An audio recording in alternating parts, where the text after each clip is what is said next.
Hello, everyone, and welcome live to 3WideTV tonight's broadcast of the Total Nonstop Racing League for the 3WideTV Cup Series presented by Schue's Lawn Service. We're already in qualifying here at Daytona International Speedway for tonight's 3WideTV 150.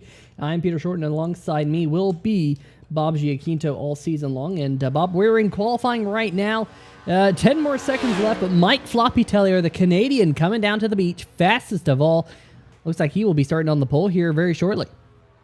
And they call him the Canadian Dale Earnhardt for a reason. He has quite the reputation out there on super speedways. And I mean, look at that lap to show 49.705 out there for the pole speed. And, you know, just one heck of a lap and able to put it up on the pole. Yeah, so we'll bring up that starting lineup for you here tonight. These are our qualifying results. You can see them all there. We'll get everyone gridded here in just a moment for everyone. But we do want to welcome everyone to the 3WideTV 150 here at Daytona. It's going to be a lot of fun here tonight. Only 60 laps is a little bit of a shootout here tonight, Bob, for all these drivers. Going to have to get themselves in a good position, I think, fairly early, maybe around lap number 30. We'll see some drivers on pit road. Who knows? But it's going to be a fun race nonetheless. Yeah, that is for sure. We are going to have one stage break for tonight's race at the conclusion of lap number 20 after the 8th place driver has came across the line. So that should add a little bit of a different strategy out there, Peter, as far as pitting is concerned. You know, it's obviously these cars can go more than 20 laps on pit road, but, you know, or on the racetrack. But, you know, it's going to be interesting to see exactly, you know, what these strategies these drivers are going to come up with. Yeah, that is for sure. On board here with Philip Scott as he is getting ready to do battle here on the high banks of Daytona International Speedway. Robert Tripp, the number 35, will be starting from deep inside the field here tonight. We'll have onboard cameras on all these drivers, and of course, a new look this season. Of course, moving over into the new Next Gen Cup cars, so that is fun to see. And whoa, holy smokes, we got a Nexus Esports driver. Who is that? Is that JT Poole? It is JT Poole. Cool thing about me is I actually used to be one of those Nexus Esports drivers back at the founding of the Nexus Esports, so kind of cool to see a Nexus Esports driver in the field here with JT Poole. Of course, that was a really good group of drivers in Nexus Esports, but we'll be keeping our eyes on JT Poole as everyone starts to get rolling out there on the racetrack. Bob, why don't we go through tonight's starting lineup for everyone back home? Yeah, on the pole for tonight, the Tabletop Trio Pole Award is Mike Floppy Tellier. On his outside, the 14 machine of Kevin Stone. Bill Edwards and John Cannizzaro Jr. round out the top 4. Philip Scott and Jake Bustos in row number 3, starting in 6. Josh Sobel and Shane Ewing, row number 4. Garrett Gleason and Robert Tripp in that polyhedral cathedral machine, lining out your top 10. Jeff Price and JT Poole on row number 6. Looking a little bit further back, Jason Gracias will be starting from 13th position. Keep your eyes on him. He knows how to get it done here at Daytona. Stephen Doziak Jr. in the number 55, in the number 14th position, however. On the outside of row number 7, Tristan Thuggy Maher will be starting in 15th. Bob, of course, alongside me, will not be starting here tonight. Hopefully we get to see that polyhedral cathedral machine a couple times this season. Vincent Valvano, Jason Schue. Of course, it is the 3WideTV Cup Series presented by Schue's Lawn Service. And Jason Schue, big shout out to him for sponsoring this season. Jim Casterline, Jimbo as we like to call him, of Stay Tuned Sports Podcast Series fame. He'll be starting in 19th in the number 18 machine. And Johnny Williams in the number 9 round out our 20-car field. A nice even number, although Bob will be alongside me. Green flag is in the flagman's hand. We'll get straight to it here at Daytona International Speedway for the Cup Series here in the 3WideTV Cup Series. That is Total Nonstop Racing League action again on the channel.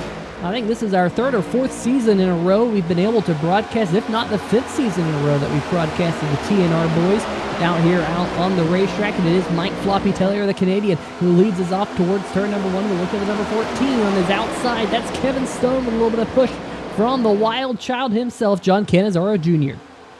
Yeah, Kevin Stone in that beautiful Chase Briscoe themed number 14 machine on the high side, getting a huge push by John Cannizzaro Jr. They're both going to try to jump down low in front of our pole sitter, Mike Floppy Tellier. They'll do so, and it looks like right now that bottom lane a little bit more stuck together as they come out of turn 4, getting ready to complete lap number 1. Oh, man, I think that was Robert Tripp back there. Almost brushed the outside wall, but it will be the number 14 of Kevin Stone leading lap number 1 here tonight. Kevin Stone has not had the best of luck in the number 14 machine over the last couple of seasons here. Hopefully he can point that in the right direction here tonight. Number 97, Mike Floppy Tellier, right behind him, our pole sitter. Then the third driver on the inside line, well, it is Mr. Bill Edwards, a former series champion here in the Total Nonstop Racing League, running third car on the inside. Then back behind him, that is no longer the National Ninja League number 99. No, that is the World Ninja League number 99 of Philip Scott. A little bit of a new name with it becoming the World Ninja League with all the success that they have been having in the Ninja Warrior type events. American Ninja Warrior, and now expanding to the world as we're hearing that maybe a couple of drivers towards the back of the pack have kind of lost the lead train here. Probably thinking there's going to be a caution flag early on here, Bob.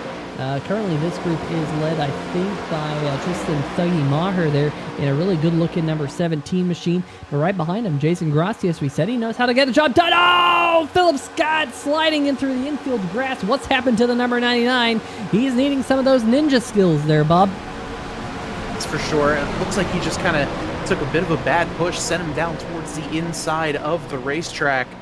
And so far, it looks like he was able to blend back up on the racetrack to be safe. But yeah, let's take a look here on the 3WideTV replay. And oh man, just didn't get the squarest of bumps there, and decides to take the rally course and road course there through the bus stop. And looks like no worse for wear as he's on the track, but well far behind the rest of this field.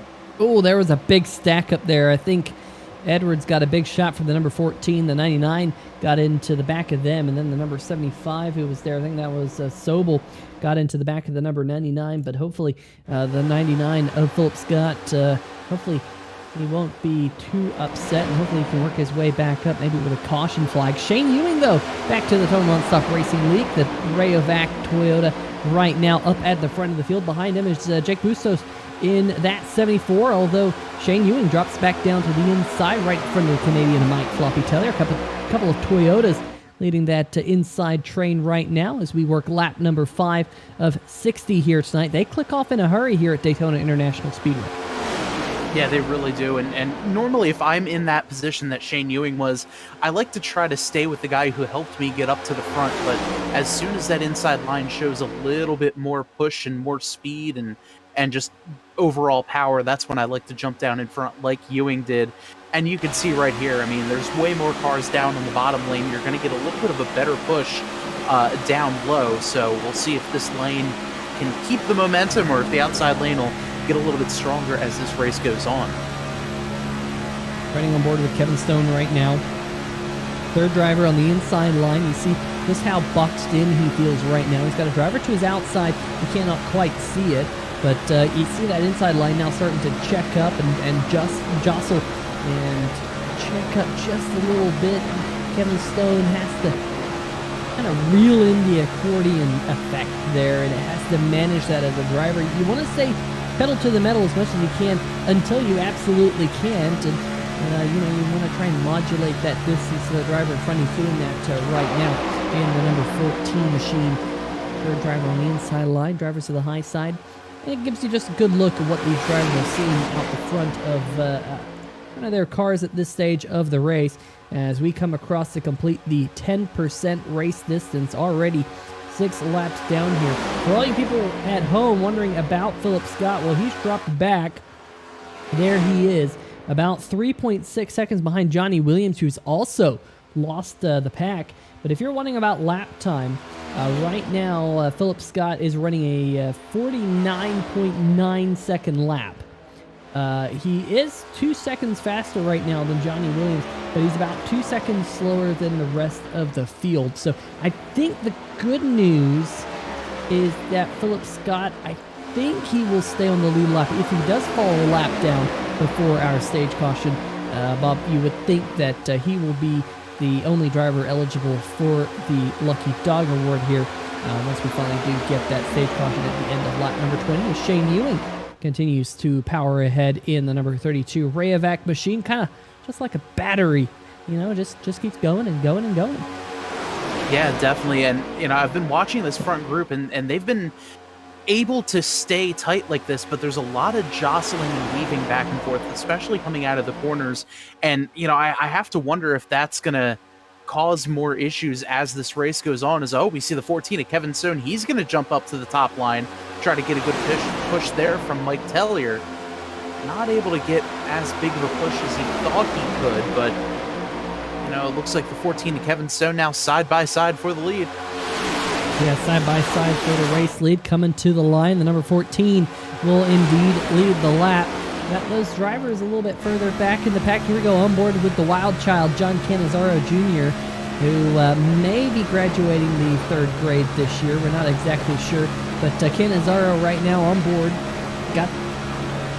Quite tell who that is right in front of him. Someone who stands with Ukraine. I think that's Jeff Price. Yeah, Back Channel Productions on the side. That's a dead giveaway that is Jeff Price as he slides back. A little bit different than the number 14 that I'm used to seeing on Jeff Price's machine, as he's one of the participants in the Friday night Stay Tuned Sports Podcast Truck Series we have right here on 3WideTV, the National Sim Racing Association. But Price going to drop back to the back of this group. Look at Steven Doziak. A good-looking Chevrolet Camaro right there. Bob got Fruit Stripe on the car, and, I had that love-hate relationship with Fruit Stripe. I always wanted to get it, and I always felt disappointed by Fruit Stripe. So, Doze, you better not disappoint me tonight. Honestly, I hate to badmouth any sponsors, but Fruit Stripe is probably the most disappointing candy I've ever had, where, it's good for probably about 10 seconds, and then immediately just you want to throw it out. And, hopefully that's not the case for Doze's race. Hopefully Doze is able to go the distance here tonight, but, that Fruit Stripe, not the best gum in the world. I'm glad I'm not the only one with that same sentiment there, Bob. And hopefully people in the chat can relate with that one as well. But hey, want to go check out the chat right now, because we got Ryder Leangle in the chat. As always, Ryder, thanks for sticking out another late evening for you. But hey, saying Philip Scott's save was really, really good. And I completely agree. It was a stellar save from Philip Scott in the number 99 machine. Although he's now going to have to fight to stay on the lead lap. But let's bring up the current track map, and you can see just how far back the number 99 has fallen relative to the lead pack. He's just now coming onto the back stretch as the race leaders come across the complete lap number 11. Shane Ewing able to get himself back up in front. Josh Sobel now inside the top 2, and the number 75 given the 32 a push, then the 14, and then number 97, and Mike Floppy Taylor, our pole sitter. And I think for the first time here tonight, JT Poole in the number 26 has got himself up into the top 5.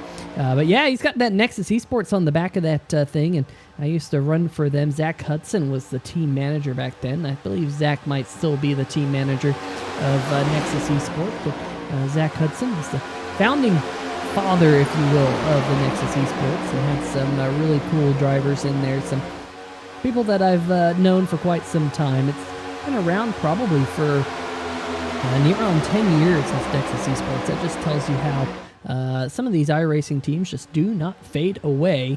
They only grow stronger, but cool to see JT Poole sporting that logo on the rear deck lid. But back behind him, John Cannizzaro Jr., 6th driver in line on the inside. Then Steven Doziak, 7th driver on the inside line. But we do have a couple drivers on that high line. That, of course, being Bill Edwards and Jake Bustos. And now A couple of those drivers electing to move up to the top side and try and make this a little bit more racy. As we're wrapping up stage number 1, there'll be 7 laps left in the first stage this time by. Definitely getting a little bit antsy there. The top 8 drivers will receive points at the end of this stage break. So, you know, if you're around that 9, 10, 11 spot, outside the top 8, you're definitely going to try to say, all right, guys, come on, let's get a little bit of a move going.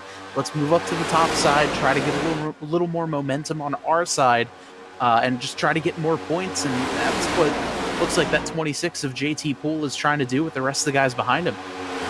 Yeah, it's a really good look of this front of the field. As you can see, they go side by side for the race lead now.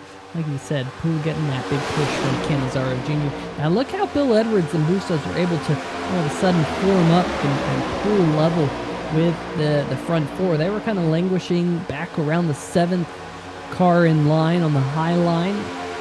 Well, that's not the case anymore. They're going toe-to-toe. And Bob, with these new Cup cars, we haven't really talked about it a whole lot, but the rear bumpers are not as flush as they used to be. You can get a little bit of a look there on the back of that Ford Mustang. You just see that slight curvature to that rear bumper, and of course also the front end of these cars are fairly rounded as well. So that's something these drivers have to watch out for, is kind of tagging bumpers. We already saw it once there with the number 99 of Philip Scott going through the grass. Hopefully it doesn't happen with anyone else here tonight, and hopefully we can avoid the big one. That's the question for the chat. If you're in the chat right now, we want to hear, what lap do you think the big one is going to happen, as the number 14 Kevin Stone, jumping up to the top side. Looking at the chat, we got Brentley Roden saying, hi all, go number 75, rooting on the second place driver, was the second place driver on the inside. That being Joshua Sobel there in the pink machine. Then we also have Jason Freeman in the chat saying, let's go, Jason Gracias. Jason, hope all is well with you. Haven't seen you in a while, buddy. Of course, we haven't been here on Monday nights for a while. And RC Plains 59 saying, yo, Monday League is back. Let's go. That's right. I think we've had about a month and a half off. Something like that, and now we're thinking about 3 wide. We are 3 wide with JT Poole on the high side, Kevin Stone in the middle, and Stone is fallen like a stone. Yeah, it's, you know, that's one of those things where once you get in the middle there and you have no help with you, oh, a little bit of contact there as they get into, who was that? The 55, Steven Dosiak. A little bit of contact there. Doesn't look like there's too bad damage. I know with these new next-gen cars, they're a little more forgiving with the composite-style bodies on these race cars. But yeah, the 14 just kind of came down, collected into one another. Good job by the 35 of Robert Tripp there to get it back down so he didn't drive right into the mess and was able to avoid a damaged race car. Let's go on board here with Tripp. We'll get a front row view of that. There's that initial contact, and oh, there was, I think he gave the number 14 a little bit of a tap there. I'm not 100% sure. If anyone got the worst end of that deal, I think it would be the number 50 machine. Let's see if we can go kind of get a look of what happened to the number 50 machine of Bill Edwards. There is Bill. He was on the high side, of course, closest to the wall, and he pancaked into it pretty well. I don't see a whole lot of damage on the number 50. So hopefully he's able to stay up at racing speed. There he is on the backstretch, Silent Syndicate Racing S2R machine. Currently riding in the 6th position, so can't be hurt too bad. As the front 5, however, have taken this opportunity to really jump out. As we have a couple of drivers going a lap down. One of those, Philip Scott and Johnny Williams, both falling a lap down. As now we go side by side for the race lead, just under 2 laps until the end of the first stage caution. Right now, if I'm Philip Scott, I'm a little nervous. I'm seeing these guys racing side by side here. I know I am in position for the lucky dog at the moment, but he's got Johnny Williams right on his back bumper. Those two both racing for the Polyhedral Lucky Dog award. So, you know, if I'm Philip, I'm just kind of saying, all right, guys, keep it clean. Please don't wreck, as we see him get a little bit more squirrely there coming out of 4. You know what? I think they're going for that stage win here, Bob. I don't think they're letting anything back. They're not holding anything back, rather. Is number 97, though, able to get to the race lead. Here comes the 26, though. JT pull up to the top side. Cannizzaro goes with him. Tellier, a little bit of mirror driving here as we're coming around to complete the end of the one and only stage we have tonight. Cannizzaro getting a push to JT Poole on the backstretch. I thought JT was going to go for the high line there. He did not. Tellier really driving that rear view mirror. Now here comes the inside, the number 75 coming up to form up on the back of the 97. It's going to be a drag race out of turn number 4. JT Poole gets his nose out front, and he's going to grab the points here at the end of stage number 1.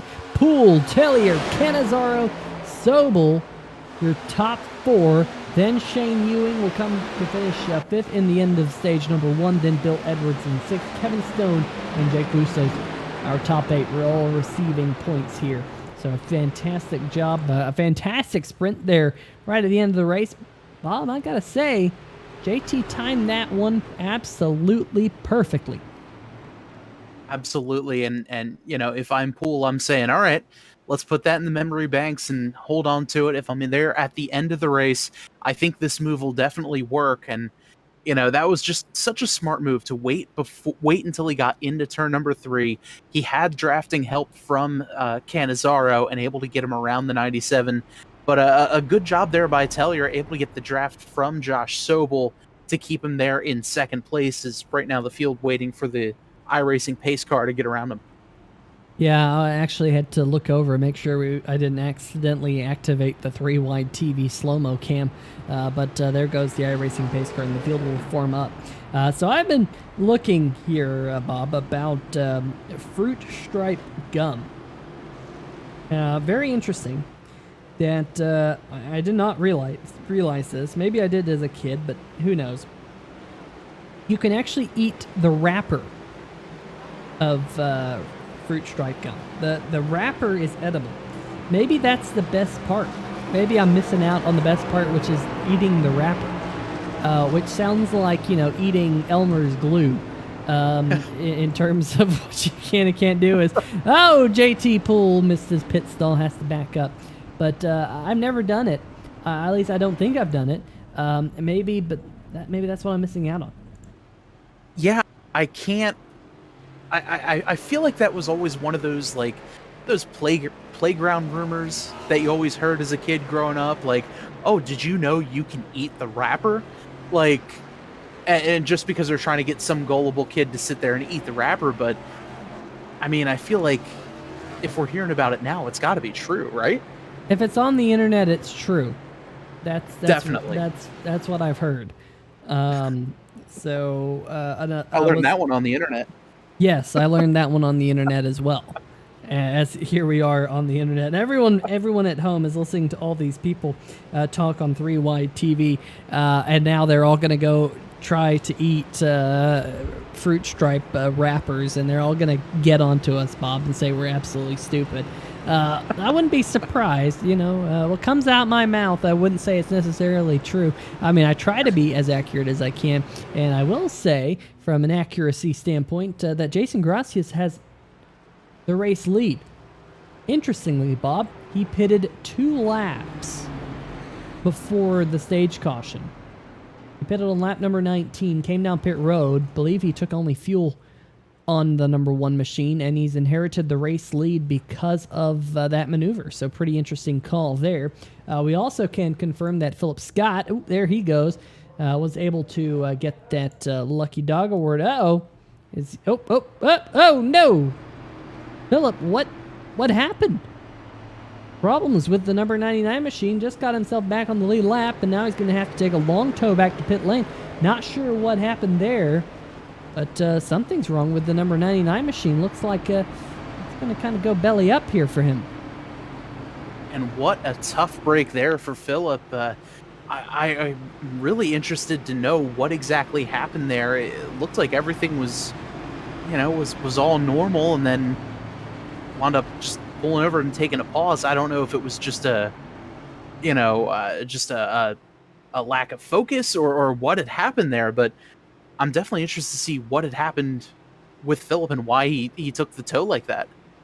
Well, I'm shooting him a message here on Discord, so we'll see whether or not he has anything to say. The pace car lights have turned off. A decent number of drivers in the field elected to come back down pit road and top off, including Mike Floppy Tellier in the number 97 Toyota Camry. He was our pole sitter, and he will be the first driver to leave the pit lane on lap number 23. As you can see, everyone's starting to form up now behind Jimbo Casterline, the number 18 there, currently riding in the, the 7th position. Currently, Gracias, your race leader, Tristan Thuggy Maher, also came down onto pit road right when Jason Gracias did, and so he has worked his way up into second. New third place driver Vincent Valvano came down pit road, and he, in the number 64 machine, will be starting on the outside of row number 2 for this restart as Jason Gracias gets us underway. Big jump by the number 1 machine, but did he get too big of a jump? As here comes Tristan Thuggy Maher. Yeah, really good jump there by the one of Gracias, and new this year with both iRacing and with the league that the restart zones that you see painted on the front stretch the next time we go around, those are actually working restart zones that iRacing has implemented for league races and hosted races and all that sort of thing, where the leader has the choice now to go somewhere in that box, or when iRacing throws the green flag. It looked like it just both kind of happened simultaneously there, so I don't think one is going to get a penalty, but crazier things have happened here. A little bit of a gap forming to the back half of the field here, maybe trying to get a little bit of separation from this rowdy bunch up here at the front as we close in on the halfway mark. Gracias leads. Here comes Sobel on the high side. He's really showing what a pink car can do. I'm actually a little bit surprised that the other driver that's often driving a pink car, Mike Floppy Tellier's not in a pink mobile here tonight. The number 99 of Philip Scott working his way back out there onto the racetrack. He did let me know that he's been having pedal troubles. His throttle pedal is broken, so he's trying different things, and right there he was tried something and his throttle was inverted. So when he was off the gas, it was full throttle. When he was on the gas, it was no throttle. So he had to figure things out and had to take a tow. So hopefully Philip is able to sort things out. But unfortunately for him, he finds himself now down 3 laps from being our lucky dog just under this previous caution. So things going south for the World Ninja Warrior, Ninja Phil, as he goes by here in the Total Nonstop Racing League. But it is Joshua Sobel, Ninja, slicing his way around the racetrack and through the field up to the point right now. Yeah, good run there by Sobel, able just to kind of hang around the top half of the field, and really has been in the top 5, I believe, for most of the night. And you know, he's got, well, he had help from the one of Jason Gracias. Gracias getting a great run around him. Looks like Sobel will still lead that lap that time by, but just a good overall race out there for all of these drivers. As we see, looks like the top 12 or so here in this first group. Yeah, the top 12 half broken away. Then it's a little bit of a gap back to the number 14 of Jeff Price. He leads his own group. In this gaggle of cars, we got Jeff Price, Jason Schue, Steven Doziak Jr., Garrett Gleason is back here. I believe that is Johnny Williams, who is in the lucky dog position if the caution flag was to come out. And back behind him is Jimbo Casterline, currently riding in 17th. 17 cars are on the lead lap right now. You get that little bit of an inclination of separation between the main 2 packs. We'll see whether or not that second pack can reel in this front group, because right now Josh Sobel trying to get a charge back to the front, but that outside line, they were really tightly bunched off turn number 2. And I expect them to have a full head of steam down the backstretch, weaving and bobbing on that high line. They became detached, and you can see how much that hurts them. Look at that inside line.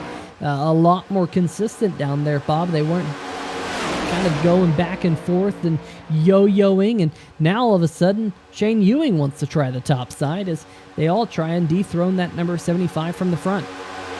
Yeah, that was interesting, seeing all the cars just kind of bob and weave at the exact same time there coming out of turn 4. And, you know, that's one of those things where the outside line, I almost feel like the outside line is way more powerful through the turns, but the minute they go on the front stretch, they just kind of lose all their momentum and the inside is able to pull away.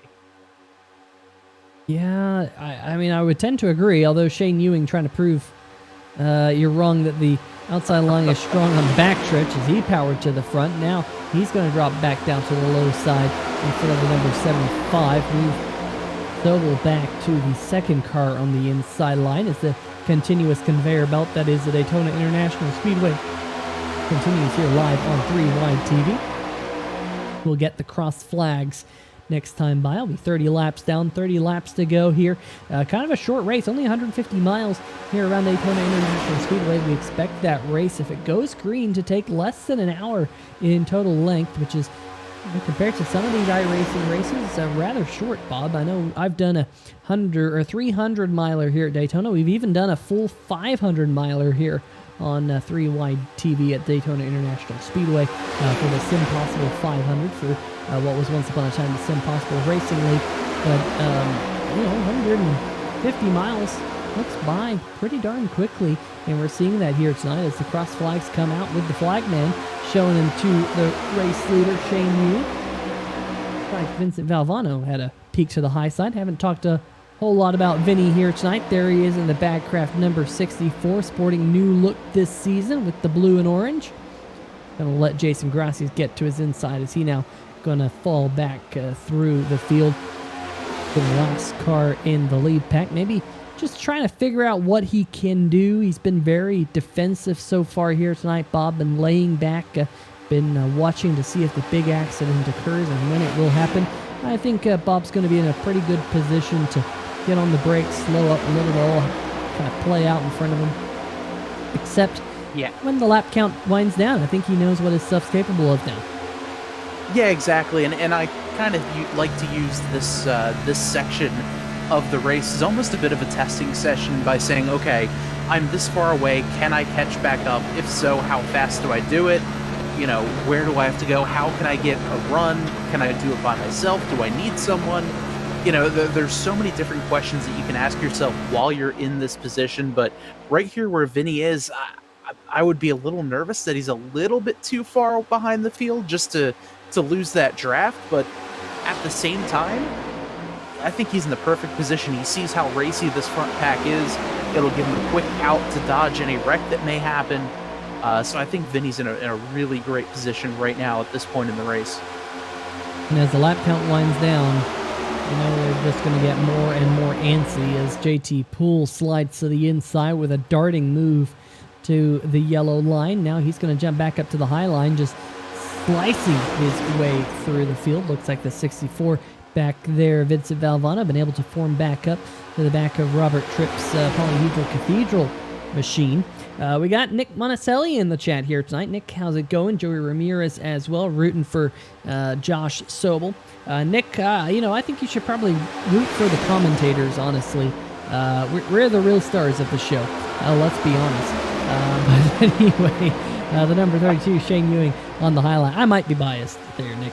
But that high line with Shane Ewing and a push from the 97 and Mike Tellier able to get back up to the right. Not the first time we've seen Ewing lead the field to the start-finish line. That's for certain.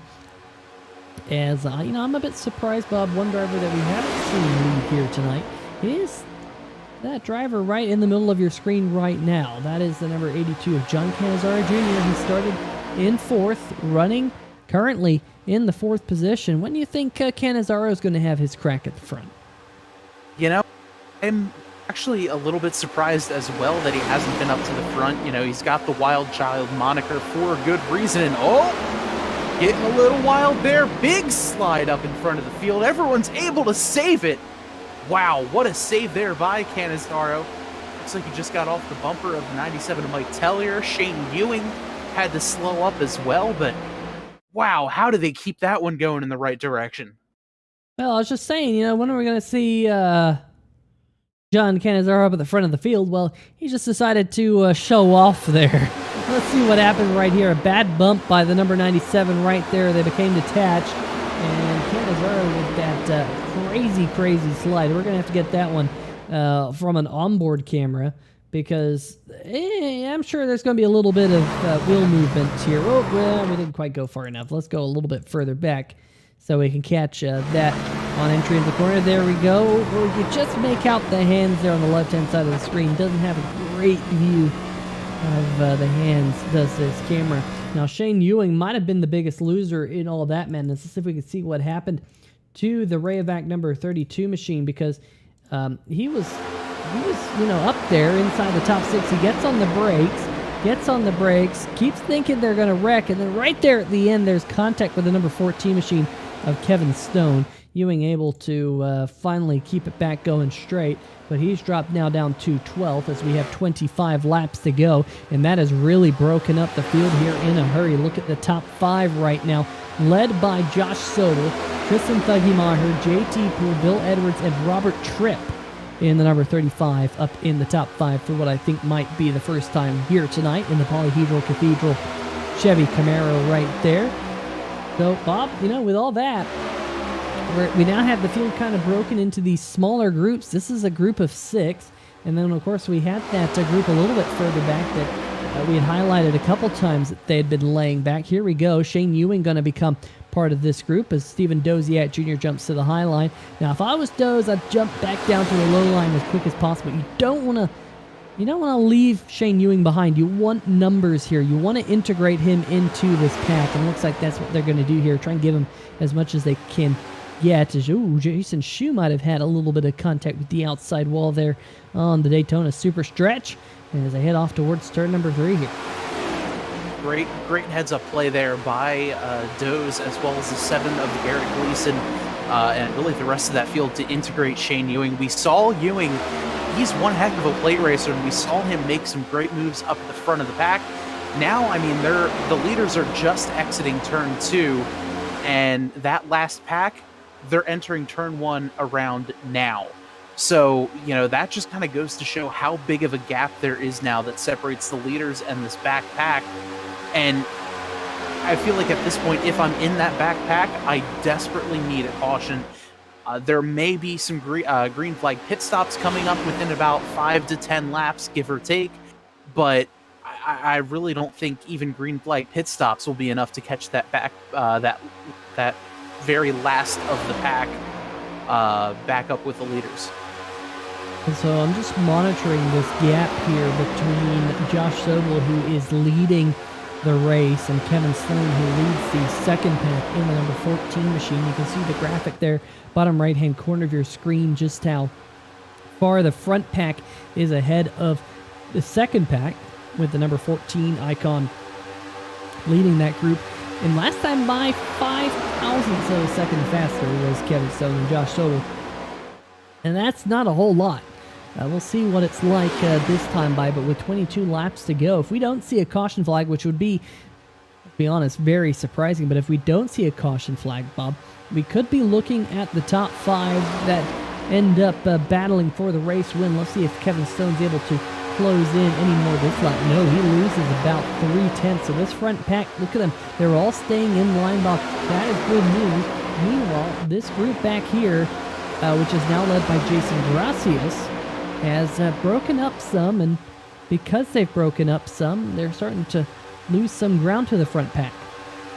Yeah, they're breaking up a bit. They're not as, in line and as strong pushing each other. And I think that's going to be way more of a detriment. Sure, you might go a little bit faster in the very front of the pack, but I mean, guys like Valvano there. Trouble is the 97 gets a little squirrely again. He's able to keep it going in the right direction, but that's exactly what you don't want to see if you're in this pack, because you're going to just keep constantly hemorrhaging time now. Yeah, that big checkup that they just had is going to lose quite a bit of momentum and energy in this group of drivers, so they'll have to try and find that speed again. as currently Josh Sobel is about 5.5 seconds up the road from this group. We'll pull up that graphic one more time, indicating kind of the lap time between these drivers. But I think last time by it was only maybe 5 seconds. I think this lap alone, it has grown over half a second, and that is just 100% due to that. Oh, look at that right there. 0.8 of a second, 8.6 of a second. That is huge. A full second here at Daytona, Bob, you don't make that back easy. No, you really don't. It takes a lot to make up that time, but it's so easy to lose that time, and we just saw that right there. It only takes one little bump the wrong way, and it'll really upset your car. And, you know, right now, this second pack, they need a caution or something in a hurry if they want to have any chance of catching this front pack. Speaking of the front pack there, they are. Josh Sobel leads, Tristan Maher in second. Then we got JT Poole riding in third, Bill Edwards in fourth. And then in fifth, starting to fall back now, that's Robert Tripp. So we might be down to just a 4-car lead pack, as we got some drivers electing to come down pit road. Garrett Gleason, oh, Shane Ewing, oh, rest in peace to cone, and contact on pit road. Shane Ewing, contact with the 55, and I think that was Jeff Price.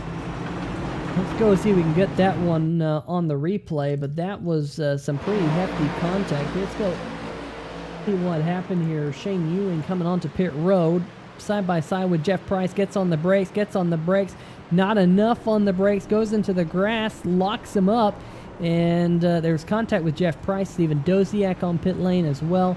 Things not going good for this group. Things kind of going from bad to worse here. Yeah, that was just a tough break for all considered. And, you know, that is one thing with these next-gen cars. Unless you play around with the BrakeMaster cylinders, these cars do not want to stop. And I feel like that was just the product of the inability to stop on these cars, where Ewing just got in a little bit too hot, caught the grass, probably tried to gas it up, and unfortunately came right across the nose of Price and found the 55 Doziak there.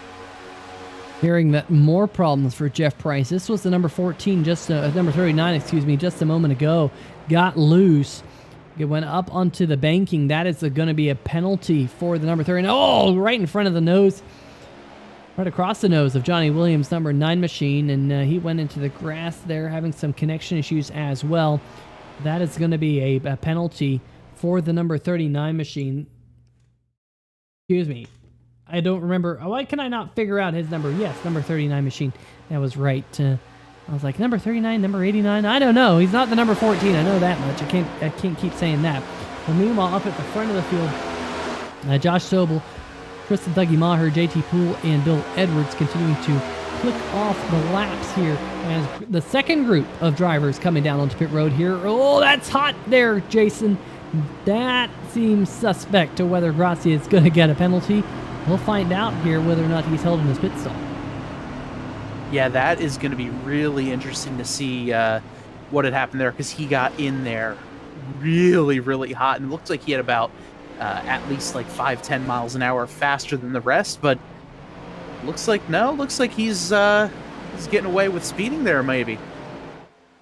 I'll tell you what, Jason, that looked mighty good, but he isn't going to win the race off pit road. That's going to be won by Mike Floppy Tellier, whose pit crew has been absolutely on point here tonight. Now, these drivers have to watch out. They don't want to do what Jeff Price just did. A couple of these drivers going side by side. Cannizzaro! It happens to the number 82. Cannizzaro Jr. can't save this one. He's gone back up the racetrack. He's stopped. We stay green flag. Can you believe that one? He spun right in front of, I think, Vincent Valvano, and we stay green. And not only that, the leaders are on pit road now, so just everything happening all at the same time. Let's take a look here on the 3WideTV replay, and it looked like the 82 just got too many beans onto it and slid through the corner like that. It's so easy to do down on the flat, and oh man, got close to the 64 of Vinny Valvano. And I hope Vincent Valvano doesn't have a pit road pit lane penalty for that because he had to avoid the spinning car of Johnny Cannizzaro Jr., but iRacing might be giving him a black flag because of the fact he bled above the yellow line. But we're looking right now at your race leader. That is Josh Sobel with JT Poole behind him. Your front two, nose to tail. Bill Edwards doesn't have any drafting partner. Tristan Thuggy Maher, no drafting partner. And then here comes a group of four. Jake Bustos in this group. Jason Gracias, the number 97 of Tellier, and the 55 of Steven Doziak Jr. Doze finds himself one lap down, however. We got a couple of drivers sitting one lap down right now. Jimbo Casterline, the next driver to succumb to the one lap down category. We'll see whether or not that happens, but I'll tell you what, Bob, the field is very broken up right now. You can really see it from the graphic bottom right-hand corner of your screen. Most broken up that we've seen it all night long. Now the big question is, can these drivers run down the 75? Can they run down the number 26? We know that JT Poole, who won the first stage, we know he knows how to make a late lunge up to the front. But do we have a bigger pack that can run them down here as we come to 12 laps to go? Yeah, right now it looks like on the track, the biggest pack that we're seeing is from the 74 of Jake Bustos, Jason Gracias, and Mike Floppy Tellier. It's this group right here is the biggest group right now on the racetrack. They've got a couple of lap cars there behind him, the 55 Doziak and the 17 rather of Tristan Maher. You know, that's the biggest group right now on the racetrack on the lead lap. So, you know, I would expect them to pick up more time. We see there last time by, it was about 7/10 faster than the leaders. So, you know, they're going to be picking up a bunch of time. I just don't know if they're going to pick up enough time to challenge up front. Well, if they can keep gaining the 7/10 of a second, like it's showing there on your screen, well, we'll see what it's like this time by as Bustos goes across the line. That time 6/10 of a second. It's still in the realm of possibility. The race lead, Josh Sobel, is about 4.5 seconds in front of this pack. That means this group has to catch about 4.5 tenths a lap in order to run down the number 75 and company. So right now they're on track to do so. They just have to keep this momentum up. They have to stay in line. They have to work together. Don't do anything too crazy because these front two right now are still nose to tail. They want to fight this one out between them two. They don't want to involve any other drivers. At least right now, it's the 75 and the 26 are right there, nose to tail. The number 9 back behind him, that is Johnny Williams, one of the lap cars. Let's see if Bustos able, that time almost a full second. Bob, I think that second group's going to be knocking on the door of these leaders here in just a few laps. Yeah, I will completely retract my statement from earlier, and I do think that they are going to be catching them. And look at that right there. That's the second group right at the top right-hand corner of your screen.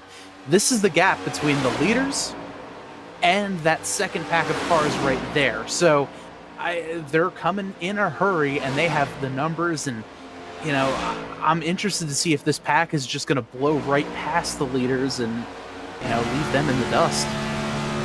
Rick Bustos coming back to the Shuttle Nonstop Racing League after quite some time. He was one of the drivers who was part of the Nonstop Racing League back in the day, and I can still see Jake Bustos' name written out in the font of NR 2003. That's how familiar. You know, he was with racing with us back in the day, back when it wasn't in our 2003 league, but it's a iRacing league today. I'll tell you what, it has never been any better than here on 3WideTV, the 3WideTV Cup Series presented by Schue's Lawn Service. Big shout out to Jason Schue in his number 3 machine. Hasn't been quite the night he was looking for after that little moment there a little while ago on pit lane, currently riding in the 12th position. Hopefully he can squeak out a top 10 before it's all said and done. But 8 laps to go. And Bob, you know, when this front pack all lines up and gets together again, do you think we'll see the big one here tonight, as we have been green flag apart from that one stage caution we had? Yeah, Part of me, I want to say we're not going to see it and we're going to stay green, but I don't know. The way this second pack has been really pushing to get up to the lead, I could see some pretty crazy blocking going on. So who knows? I think there may be an incident out there on the track, and Peter, you and I both know that cautions tend to breed cautions, especially in super speedway races. So, I don't think they're. I want them to stay green, but for some reason, I feel like they're not going to. I don't know. I have seen some pretty wacky, zany things on the super speedways here in iRacing.com. As the number 97 to Mike Floppy Tellier. There's some wacky and zany going all the way below the double yellow lines. As now Bustos able to sniff the front two. He is really closing on in. There you can see in his rearview mirror the number one machine of Jason Grassi is trying to push him as far as he can to get the draft off the back of the number 9 of Johnny Williams, but it's kind of 3 cars up at the front versus this pack of 5. Is a little bit of a slam draft there by Gracias going through the tri-oval. These drivers have to watch out for that slam drafting with these kind of curved bumpers and curved noses on these things. Wow, look at this. Bustos really closing in on Johnny Williams. Williams going to jump up to the high line, and it's going to be on battle for the race lead. 6 laps to go. A 6-lap shootout here. This is going to be incredible to watch. I'm interested to see what these cars are going to do here. There's Bustos. He's going to try to go high. He'll have the one of Jason Gracias going with him. Can't quite stay in line, so look for the 75. Oh, the 26 jumps up in front, and Gracias now goes down to the bottom. Big battle for the lead coming to 5 laps to go. JT Poole drops down to the inside now to block the run that Sobel was going to get. As we got 3 cars on the high side, 4 on the inside. It's going to be side by side all the way to the checkered flag here tonight, I do believe, because that's what these TNR drivers give us every single week on 3WideTV. That's why you're going to want to be here all season long for the 3WideTV Cup Series. As heading down the backstretch, now the number 75 of Sobel jumps to the high side. There's contact. Oh, the one of Grassi is trying to save it. Can he save it? Somehow he does. Bustos going through the grass, and for probably the 3rd time here tonight, they've tried to wreck him. They've tried to wad him up, but somehow they all go pointing in the right direction, Bob. How on earth do we have that happen again? 3 times in this race, we've seen everyone do everything they can except for wreck. And that was it again. I mean, Josh Sobel even went wide into the wall, and he's still sitting there in 3rd, 4th position right there in that pink and black machine.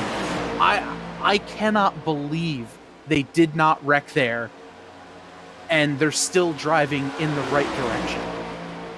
10 miles left to go at Daytona International Speedway. Jason Grassi is there at the top right corner of your screen, barring them actually wadding them all up, which, like you said, they've tried to do multiple times tonight.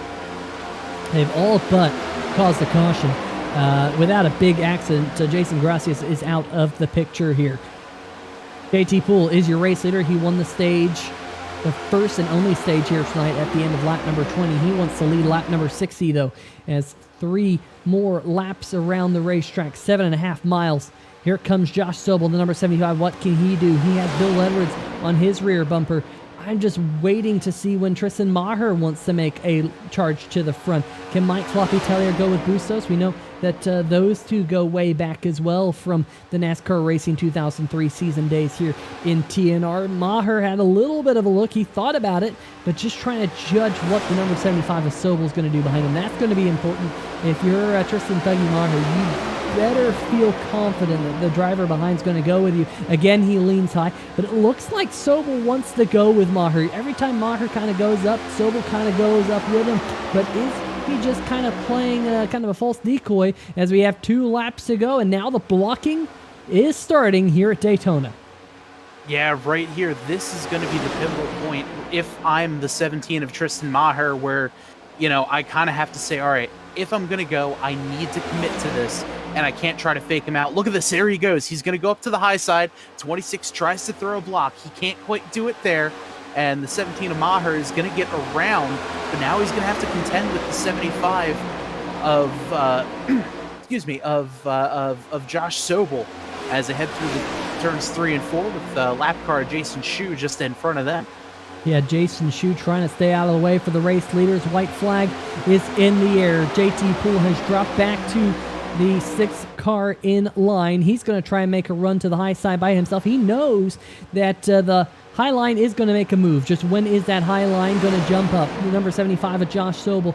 He's glued right to the rear bumper of the Eclipse Photography number 17 as they come out of the corner now. Bustos jumps up to the high side. When will the number 75 jump up to the high side? He's not yet jumped to the high groove. Bit surprised that Sobel didn't do that, but now he's laying back just a little bit. Here comes that high line. JT Poole with a big push to Bustos. They're all getting all types of sideways as Poole tries to go up the middle. We're 3 wide back behind. Who's going to come away with this one as they come to the line, Bob? Coming out of turn number 4 down the front straightaway, the 17 of Tristan Thuggy Maher is going to win it, and everyone 3 wide across for second. JT Poole going to come across in second. Jake Bustos going to come home in third. Josh Sobel, first driver off of the podium. Mike Tellier, Bill Edwards going to come home in sixth. Jason Gracias all by his lonesome in seventh. Shane Ewing is battling out. This is the battle for 8th position here, folks. That's right. They're still racing on the other side of the racetrack as they work their way through turn number 3 here for the final time here tonight. Shane Ewing has the front. John Cannizzaro Jr. back behind him. Garrett Gleason in the number 7. Number 14 of Kevin Stone's in the wall. Here comes Cannizzaro. Garrett Gleason in the top 10. Cannizzaro is going to pip the 32 of Ewing for the 8th position. Garrett Gleason gets the top 10 in 10th. Back behind him, Vincent Valvano and Kevin Stone in 11th and 12th. Robert Tripp in the number 35, finishing in 13th, the last driver on the lead lap here tonight. And in all that craziness, your race winner here tonight, Tristan Thuggy Maher, is already doing burnouts on the front straight. Wow. I'm honestly speechless with tonight's race. What fantastic racing. Great racing to the line, close, hard, clean racing. And when there were incidents, they were all able to save them like I've never seen before. So just a fantastic race overall and a great win for that 17 of Tristan Maher. Yeah, winner of the 3WideTV 150 here on 3WideTV. Great to have 3WideTV branding on not only tonight's race, but the 3WideTV Cup Series this season. As I think the number 17, buddy, I don't even know if you're making any contact with those rear wheels anymore as he slides down the banking. Great looking paint scheme there, Bob, thrown together by our good friends over at maxgraphics.co before the start of the race. He's going to do some burnouts there in the infield grass for all the fans. Dale Earnhardt style right there, Bob. Great to see. I think Tristan will be one happy camper after tonight. Yeah, that's for sure. A great looking car, just doing some great looking burnouts there as well. And reminds me of the old NASCAR 99, NASCAR 99 intro of Dale Sr. doing some donuts in the Daytona grass. So we're going to line up some post-race interviews for everyone at home here. We're going to be talking to Jake Bustos, JT Poole, and Tristan Thuggy Maher. So let's see if we can get all of them into the booth. And I believe that, Bob, why don't you kick us off here tonight with tonight's third place finisher, Jake, in the number 74 tonight.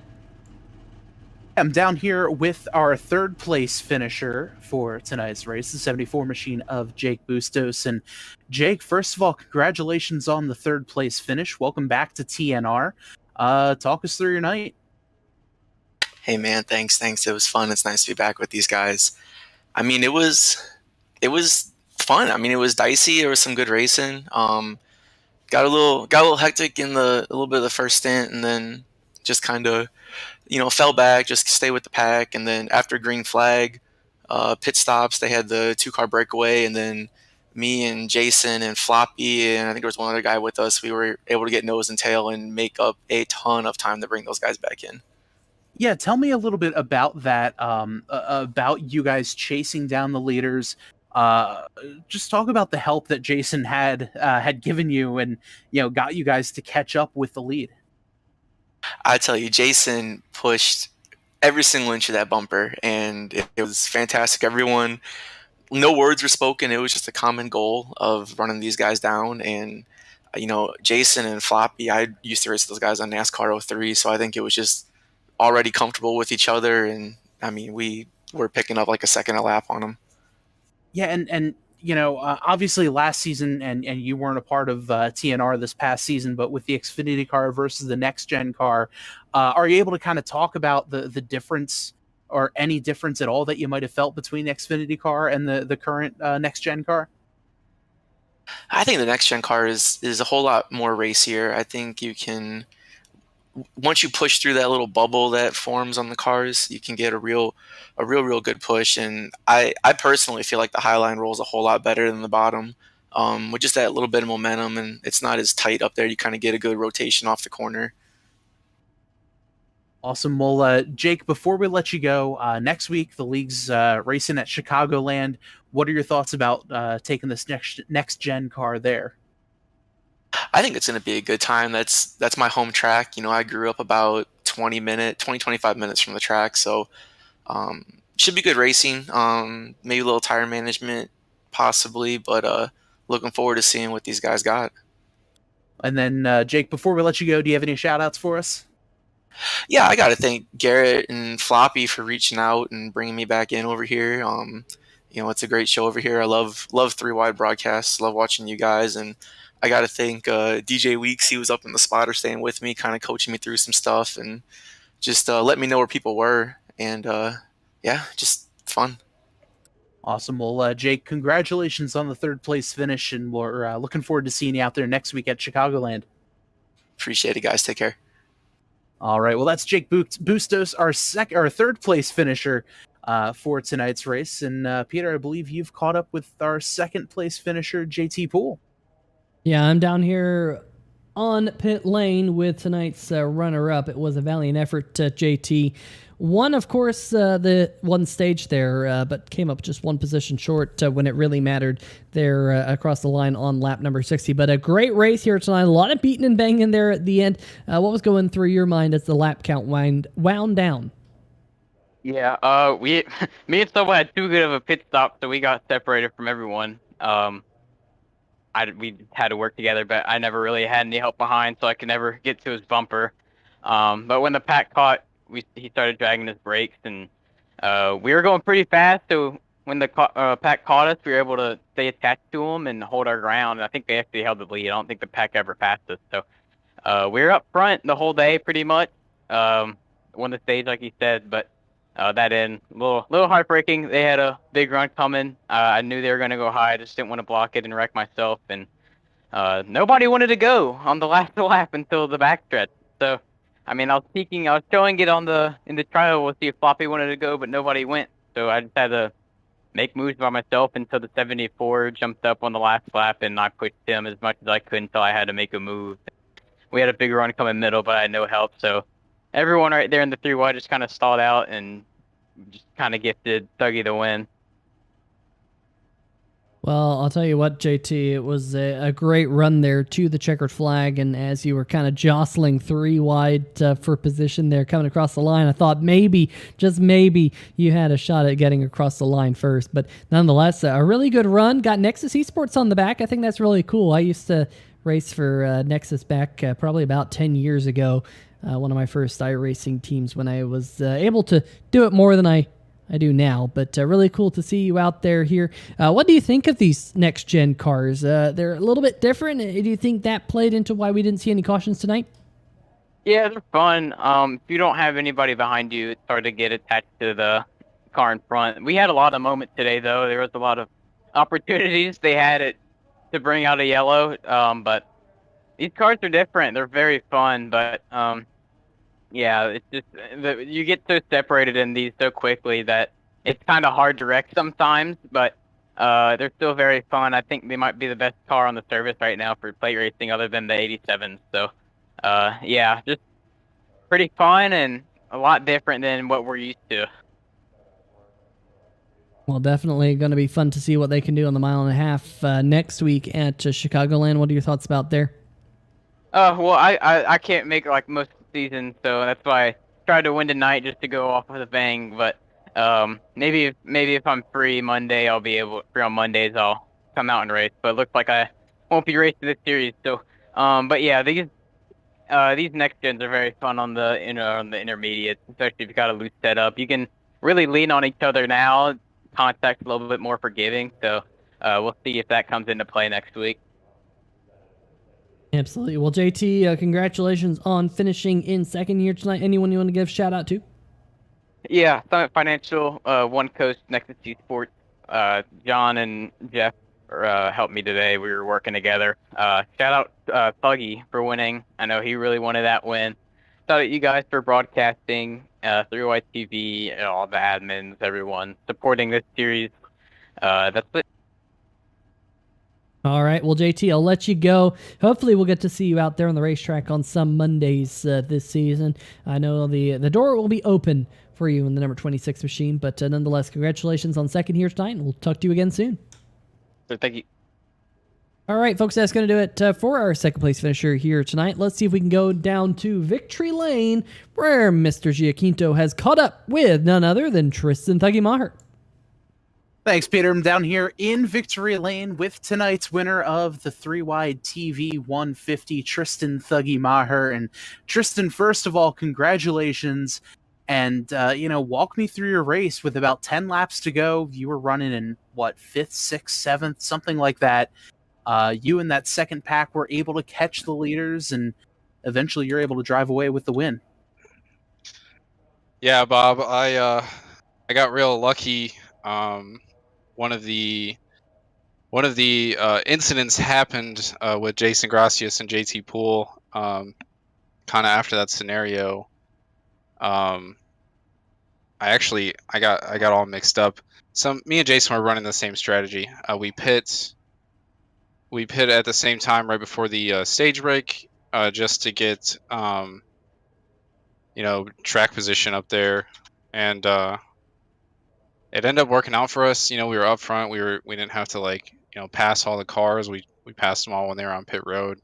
So we were battling up front with the guys, and somehow me and Jason got separated, and that kind of threw off our strategy, because we both had the same fuel number, everything like that. So the guys I was actually running with on the track, they had more fuel with me, so it was kind of a hassle to communicate and get everybody to come down on the same lap, because at that point in time there was 4 of us that were well in front of the field, and we were running faster laps than them. So the main goal was to get the 4 of us to go down pit road, and we all ended up hitting on the same lap, and I messed up, and I ended up taking all 4 tires.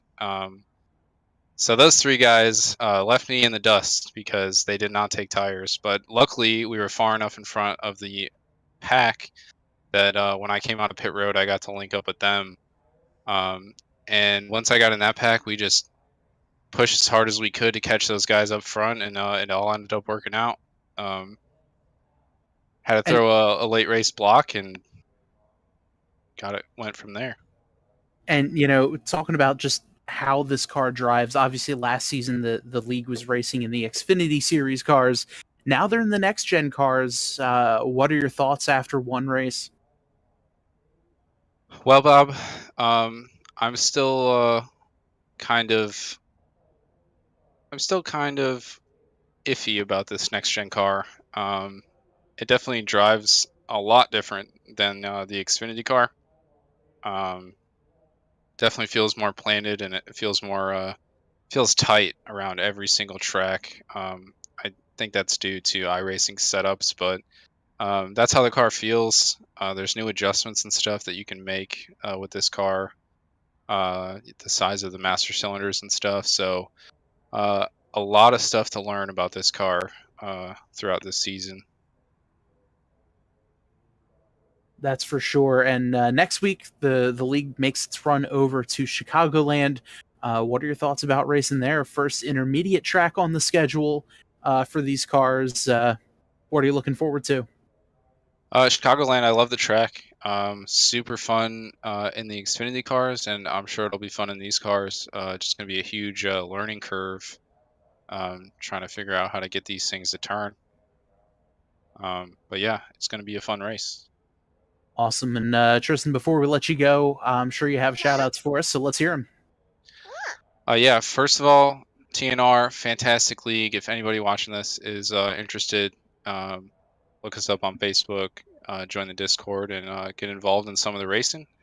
The whole field tonight, everybody had some fantastic clean racing. There was a few minor incidents, but everybody did a insane job at saving their cars, not taking out the entire field. And then you guys up in the booth, 3WideTV, fantastic broadcast. I can't wait to go watch this one back.